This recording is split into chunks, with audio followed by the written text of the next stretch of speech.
ನಮ್ಮ ದೇಶದ ಹೆಣ್ಮಕ್ಳು ಎಲ್ಲದರಲ್ಲೂ ನಂಬರ್ ಒನ್. ಆದ್ರೆ ಇದೊಂದು ವಿಷಯದಲ್ಲಿ ಬಿಟ್ಟು 2021ರಲ್ಲಿ ಪೇಟಿಎಂ ಒಂದು ಸೋಷಿಯಲ್ ಎಕ್ಸ್ಪೆರಿಮೆಂಟ್ ಮಾಡ್ತಾನೆ. ಅದರಲ್ಲಿ ಅವನು ಕೆಲವೊಂದು ಕ್ವಶನ್ಗಳನ್ನ ಗಂಡು ಮಕ್ಳಿಗೂ ಮತ್ತೆ ಹೆಣ್ಮಕ್ಳಿಗೂ ಇಬ್ರಿಗೂ ಕೇಳ್ತಾನೆ. ಆ ಕ್ವಶನ್ಗಳು ಏನಂದ್ರೆ ಬಜೆಟಿಂಗು, ಇನ್ಶೂರೆನ್ಸ್, ಇನ್ವೆಸ್ಟ್ಮೆಂಟ್, ಮ್ಯೂಚುವಲ್ ಫಂಡ್, ಈ ತರದ ಕ್ವಶನ್ಗಳನ್ನ ಕೇಳ್ತಾನೆ. ಆಗ ತುಂಬಾ ಜನ ಗಂಡು ಮಕ್ಳದ ಆನ್ಸರ್ ಸೇಮ್ ಇರುತ್ತೆ, ಬಟ್ ಹೆಣ್ಮಕ್ಳು ಆನ್ಸರ್ ಕಂಪ್ಲೀಟ್ಲಿ ಡಿಫ್ರೆಂಟ್ ಆಗಿರುತ್ತೆ. ಏನಂದ್ರೆ ಎಲ್ಲಾ ಕ್ವಶನ್ಗೂ ಒಂದೇ ಆನ್ಸರ್. ನಮ್ಮ ಗಂಡ ನೋಡ್ಕೊಂತಾನೆ, ನಮ್ಮ ಮನೆಯವ್ರು ನೋಡ್ಕೊಂತಾರೆ, ನಮ್ಮ ಅಪ್ಪ ನೋಡ್ಕೊಳುತ್ತೆ, ನಮ್ಮ ಅಣ್ಣ ನೋಡ್ಕೊಂತಾನೆ. ಇದೇ ರೀತಿ ಆನ್ಸರ್ ಇರುತ್ತೆ. ಹೆಣ್ಮಕ್ಳು ಎಲ್ಲದರಲ್ಲೂ ಈಕ್ವಾಲಿಟಿ ಬೇಕು ಅಂತ ಫೈಟ್ ಮಾಡ್ತಾರೆ.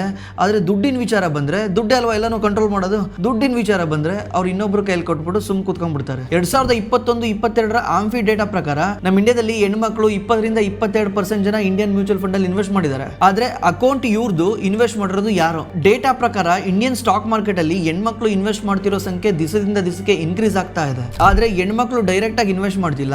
ಹೆಣ್ಮಕ್ಳ ಅಕೌಂಟ್ ಅಲ್ಲಿ ಡಿಮ್ಯಾಟ್ ಅಕೌಂಟ್ ಓಪನ್ ಮಾಡಿ ಅವ್ರ ಗಂಡಂದ್ರು, ಅವ್ರ ಮಕ್ಕಳು, ಅಣ್ಣ ತಮ್ಮಂದ್ರು ಇನ್ವೆಸ್ಟ್ ಮಾಡ್ತಾ ಇದ್ದಾರೆ. ಎಲ್ಲದರಲ್ಲೂ ಈಕ್ವಾಲಿಟಿ ಕೇಳೋ ಹೆಣ್ಮಕ್ಳು ಈ ಫೈನಾನ್ಸ್ ವಿಷಯದಲ್ಲಿ ಯಾಕೆ ಇಷ್ಟು ಹಿಂದೆ ಉಳಿದಿದ್ದಾರೆ ಅಂತ ನಮಗಂತೂ ಗೊತ್ತಿಲ್ಲ. ನಿಮ್ಗೆ ಏನಾದರೂ ಗೊತ್ತಿದ್ರೆ ಕೆಳಗಡೆ ಕಾಮೆಂಟ್ ಮಾಡಿ.